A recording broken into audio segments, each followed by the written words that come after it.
अस्सलाम वालेकुम व्यूअर्स, सभी हेल्थ एंड ब्यूटी टिप्स में मैं आपको खुशामदीद कहती हूँ। कैसे हैं आप सब? उम्मीद है आप सब ठीक होंगे, खुश होंगे, आबाद होंगे।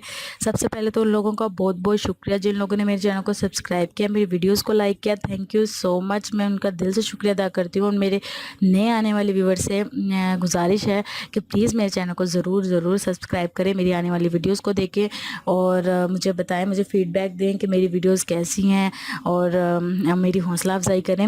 Thank you so much. आज जो मैं आप लोगों के लिए वीडियो लेकर आई हूँ वो है कि ऑयली स्किन पे हम किस तरह मेकअप कर सकते हैं। ये स्पेशली गर्ल्स के लिए है, तो गर्ल्स लाजमी ये मेरी वीडियो ज़रूर देखें और अपनी दूसरी बहनों तक भी पहुँचाएँ कि ऑयली स्किन पर हम मेकअप को किस तरह एडजस्ट कर सकते हैं, किस तरह देर तक रख सकते हैं ऑयली स्किन पर। क्योंकि आप गर्ल्स तो ज़्यादा जानती हैं कि ऑयली स्किन पर जो मेकअप टिकना है वो बहुत मुश्किल है, नहीं टिक सकता, बहुत मुश्किल होता है।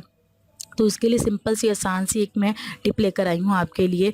तो वो टिप ये है कि आपने मेकअप करने से पहले आपने बर्फ़ लेनी है, बर्फ़ से अपना फेस पे उसे अच्छे से मसाज करनी है बर्फ़ से, ठीक है।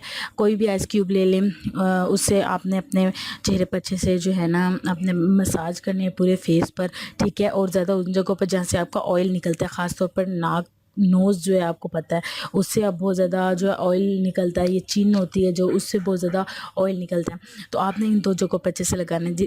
इससे लगाने से आपके जो मसाम है ना वो बंद हो जाएंगे, ठीक है। जब मसाम बंद हो जाएंगे तो आपने कोई सा भी स्किन टोनर ले लेना है या क्लिनज़र ले लेना है। कोई भी अच्छा सा क्लिनज़र ले लें जो आप करती हैं, जो स्किन टोनर ले लें जो वो आप करती हैं। अगर क्लिनज़र और टोनर आपको समझ नहीं आ रहा क्या है तो आप शॉप से जाके ईज़िली परचेज़ कर सकती हैं, इतना कॉस्टली नहीं है, इतना महंगा नहीं है, ठीक है।